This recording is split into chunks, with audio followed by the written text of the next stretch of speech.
Alright, all you cavies out there, this is a little video on to brumate or not to brumate. That is the question. There's a lot of controversial, a lot of people telling everyone they know what's right and what's wrong. There's a lot of people saying they're right, they're wrong. In actuality, there is no right or wrong. There's the right way to do something if you're going to do it a particular way. But ideas and everyone else's ideas are not wrong, just as long as they do not do the technique or perform the technique that they're trying to do wrong.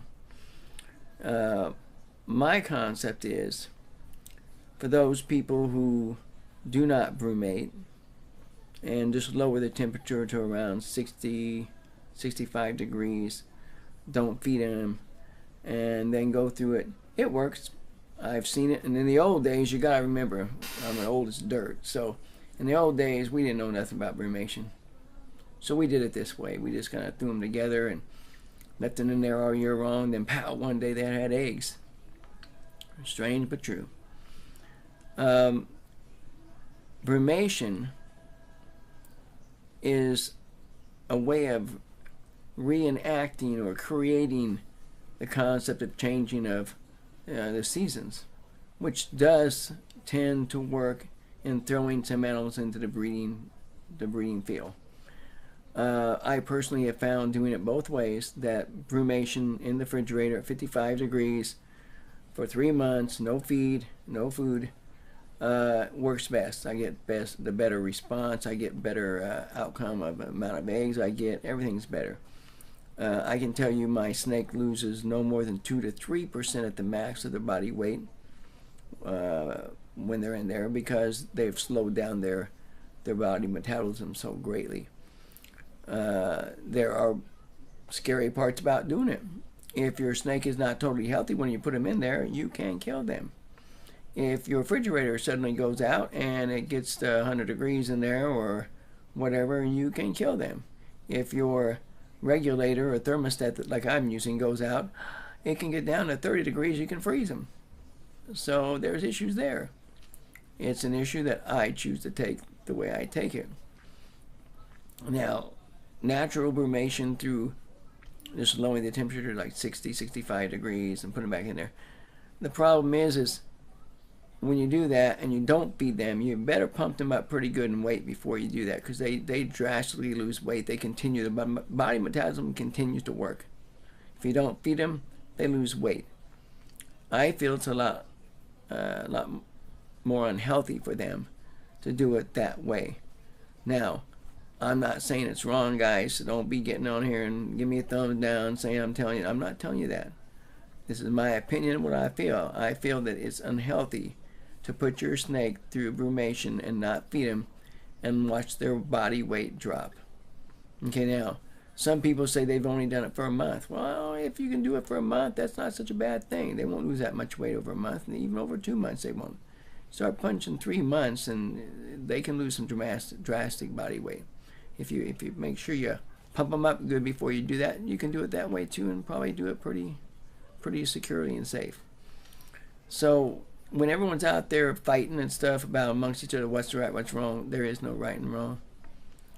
It's wrong if you do the technique you're doing wrong and you lose a snake because of it. It's wrong if what you're telling people to do you don't know, you haven't done, you have no idea of it, you just read about. That's wrong, because then you're misrepresentation yourself. So that's wrong. Can't do that.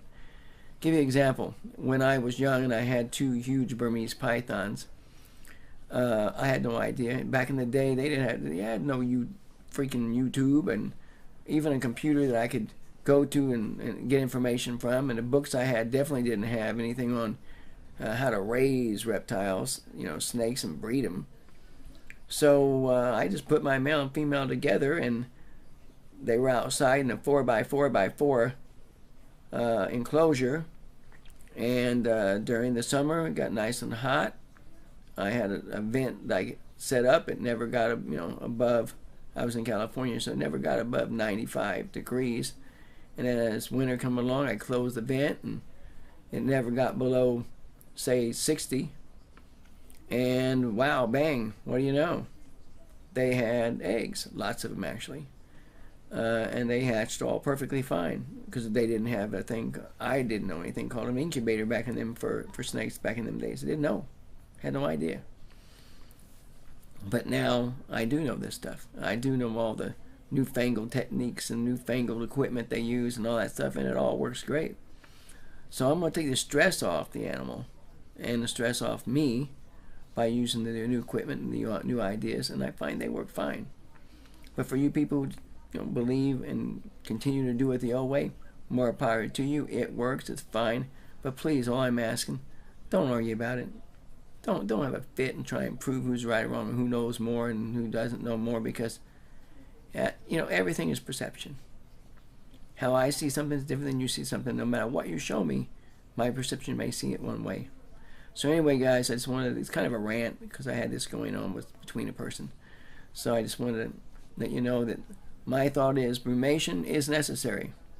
Whatever form you choose to take, make sure your snake is healthy, or your reptile, whatever it is healthy when you do it. Make sure you know what you're doing with the technique you're doing. Make sure you understand that technique and you do it the way you need to do it. Take the responsibilities for making sure that everything is right as you do it. And you will have a successful brumation. It's just more than likely a successful breeding session and then eggs. And then if you tend to let the mother incubate them or you put them in an incubator, either way you're going to have success one. Okay, so let's all get along out there. Have a blessed day.